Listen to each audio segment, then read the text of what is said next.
Who has to say yes to you for you to say yes to yourself?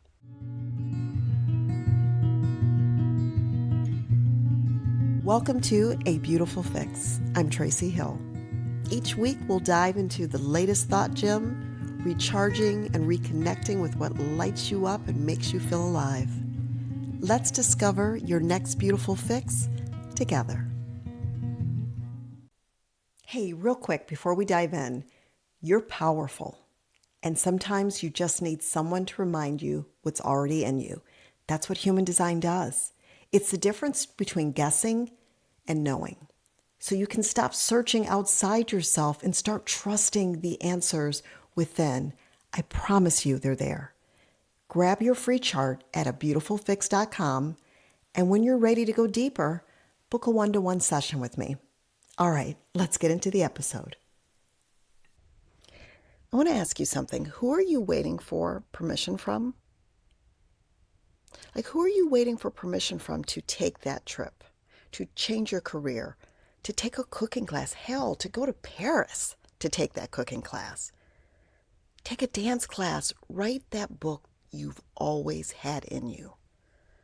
Who are you waiting for permission from to tell someone no or yes?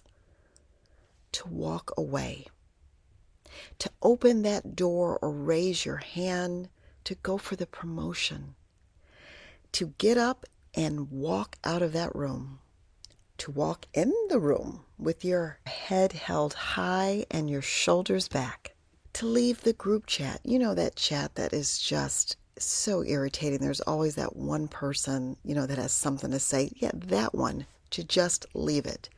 To try meditation or go on a retreat, to take a girls' trip, to call him, to call her, to try something new that maybe no one around you understands, to cut your hair, to dye it purple or add a fun pink streak, to do the thing that keeps tugging at you, but maybe it scares you a little bit. To go to dinner by yourself, to go to the movies by yourself. I remember the first time I did that. It's not so bad. Once the lights go down, you're good. Who are you waiting for permission from? Who has to say yes to you for you to say yes to yourself? And why? Why do they get to decide? One of my favorite quotes from Mel Robbins is, "No one's coming. No one. No one is coming to push you. No one is coming to turn the TV off. No one is coming to tell you to get out the door and exercise. Nobody's coming to tell you to apply for that job that you've always dreamt about. Nobody's coming to write that business plan for you. It's up to you." And if you really sit with that, it's a little uncomfortable. It's a little confronting. It's a little of a cold glass of ice water right in your face. It's like, ooh, no one's coming to hand me the answer. No one's coming to tell me it's time. No one is coming to give me permission. So if no one is coming, then what do we do? I'll tell you what we do. We decide. We decide. We decide that we're doing it. When I finally got brave enough to leave my career, I just decided. It took a little bit of time. I'm not going to sugarcoat this, but it was a decision. When I decided to start my podcast, it was just a decision I made and actually followed through on. When I decided to get certified in human design, again, I just made the decision. We just decide that we're going to do it. But see, a lot of us have gotten really used to outsourcing that decision. We ask, we check, we gather opinions, we look for confirmations. And again, I'm not above any of this. If you read this week's Thought Gem, and you can sign up for those on my website, or you can get the link in the show notes. But if you read this week's Thought Gem, you already know I can turn a simple dinner plan into a full-blown research project. My God, it was not pretty. It was not pretty. The work that I put into that, it should be illegal. So this is a habit that I still catch myself in all the time.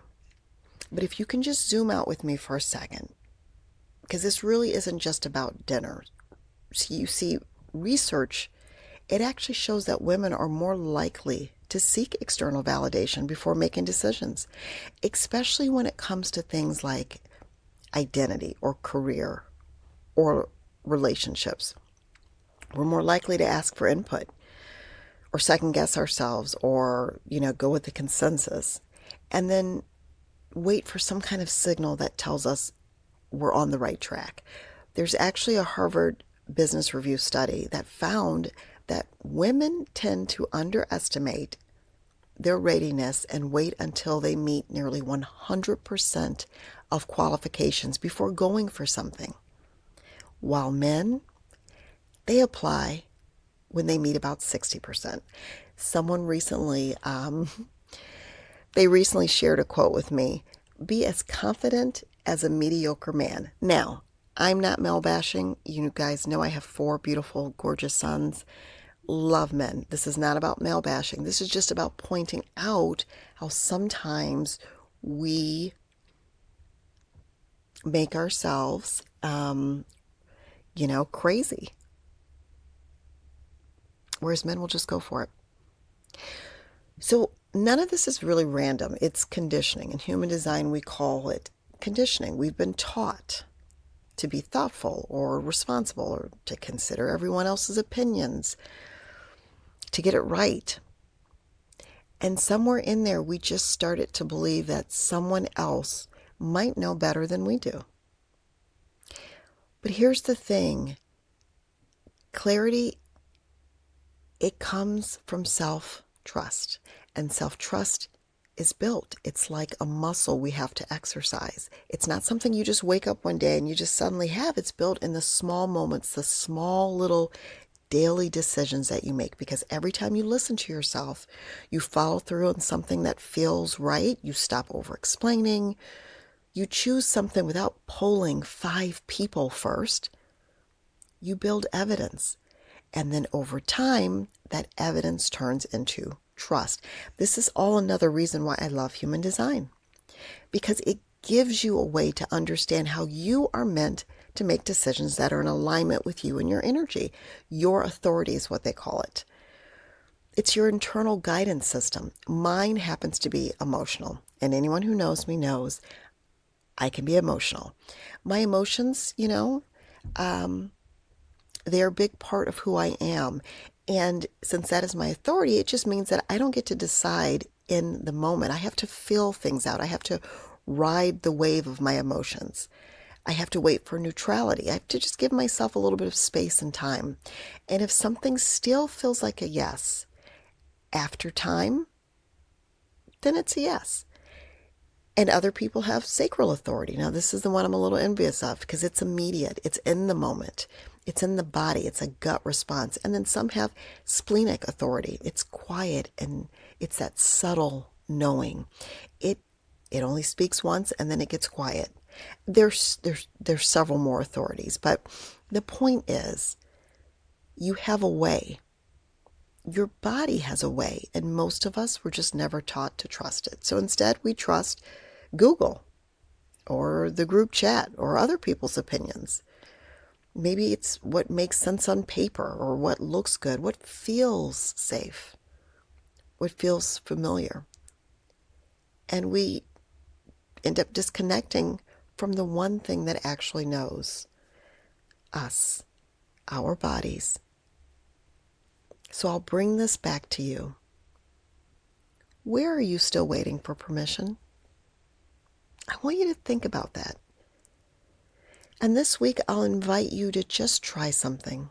Before you ask anyone else, pause. Ask yourself first. Let your answer be the first one in the room and see what happens. Because more often than not, you already know. This is exactly the work that I do. I help women trust the answers within through human design. I help you understand how your unique energy works, how you make decisions, and how to actually trust what's already there. Because when you stop outsourcing your power, everything changes. And until next time, keep getting high on life, one beautiful fix at a time.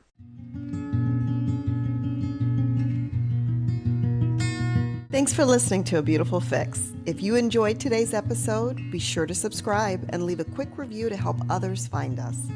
And if you'd like to share your own beautiful fix or join me as a guest, reach out anytime at Tracy@abeautifulfix.com. Looking forward to next time.